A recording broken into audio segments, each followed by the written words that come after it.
Delfino 146, primeiro o conceito do café, Abreu.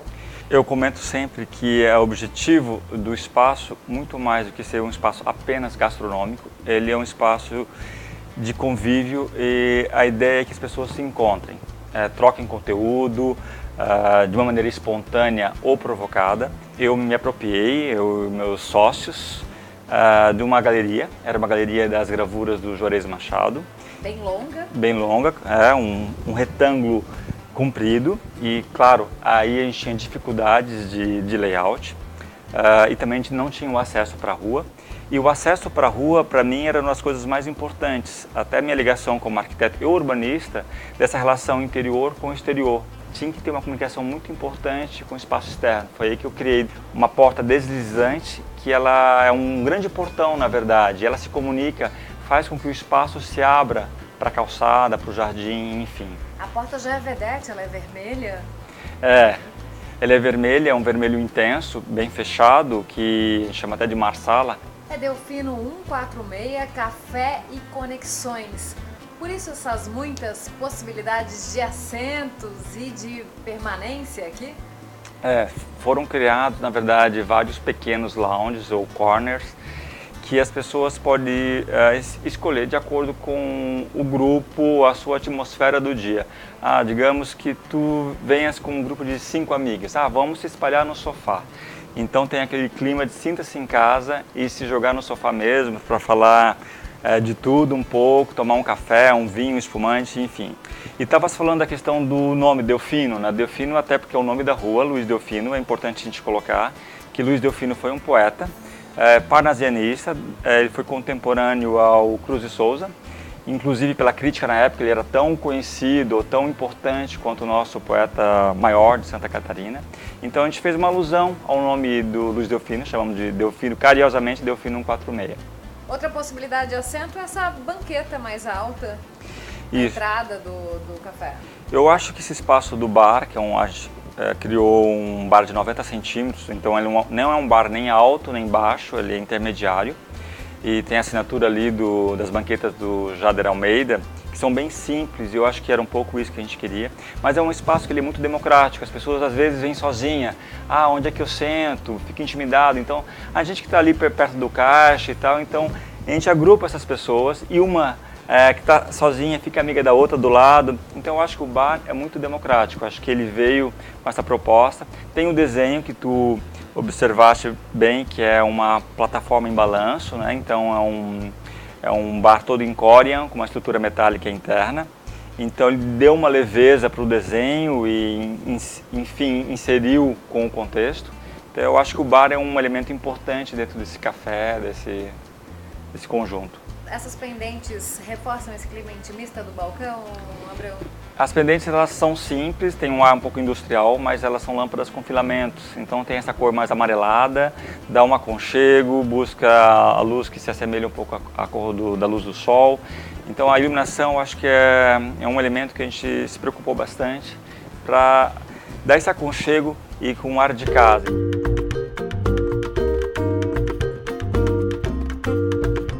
Marcenaria, essa lâmina mais escura, traz isso também? Tem no pano de fundo das banquetas, marcenaria, tem esse pórtico emoldurando o Chesterfield aqui da Sierra?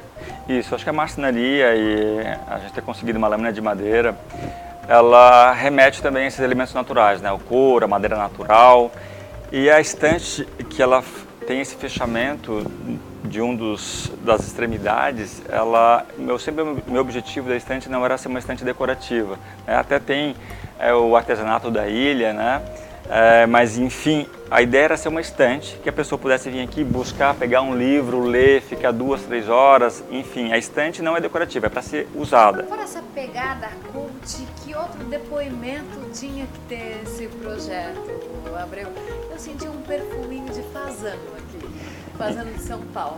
Então, eu adoro o projeto Fazano, né? Inclusive até assim, pela questão do layout, o Isai usa essas 4 poltronas em diagonal com a mesa central mais baixa, né? Aqui o mobiliário mais baixo é porque a gente tinha um pé direito mais baixo também, então já tinha que ser um mobiliário mais discreto e mais baixo.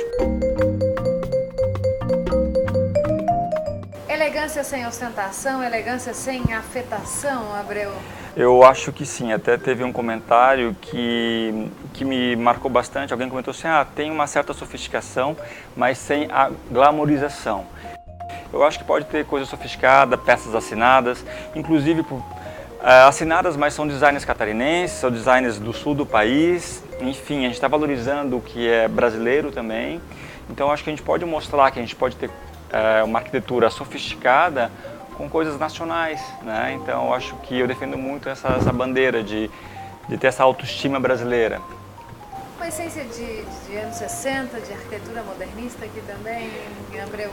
Eu acredito que sim, que dentro das correntes do século XX, eu acho que a corrente modernista, ela é uma corrente que ela levou o Brasil para o mundo, e é uma corrente que, bom, tem desde Oscar Niemeyer, Paulo Mendes da Rocha e outros arquitetos importantes.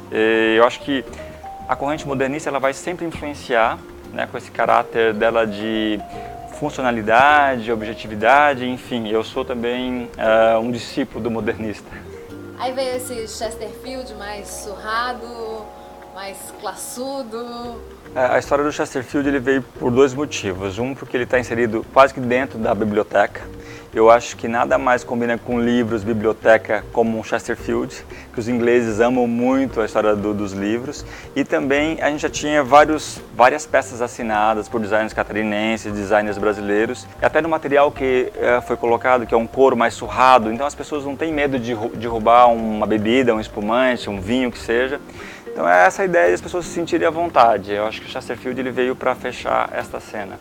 Outro destaque do Delfino 146, esse lounge externo que se apropria de uma vaga, isso é tendência no mundo? Começou nos Estados Unidos em 2010, veio para São Paulo em 2012, no Rio de Janeiro já é chamado de Parada Carioca, e em Floripa a gente conseguiu uma liberação, que foi o primeiro a ficar ser instalado e ficar definitivamente. Então foi até em parceria com colegas meus, com o escritório Blasi Bahia, então a gente fez a 4 mãos e através da Bienal também a gente conseguiu viabilizar com patrocinadores. E eu acho que é um exemplo que a cidade pode ficar mais humanizada, as pessoas podem ir mais para as ruas, se ocuparem mais as ruas, que eu acho que é importante. Além de a gente provocar essa utilização, a gente também faz um serviço no Parklet, né? A gente tem uma extensão do café nesse espaço, então a gente cuida, se utiliza, mas é um espaço de todos. Falando em serviços, gastronomia do café. Então, a gastronomia foi um cardápio desenhado aí durante quase 6 meses, inclusive tem influência dos 3 sócios. E o que é interessante, assim, cada sócio tem uma ascendência diferente. Então foi um cardápio desenhado, claro, teve outras coisas que a gente trouxe também, mas de viagens, como a francesinha que a gente trouxe do Porto, enfim. Mas é um cardápio híbrido e que atende desde um café da tarde até um happy hour de noite, uns pratos quentinhos. Acho que está bem convidativo.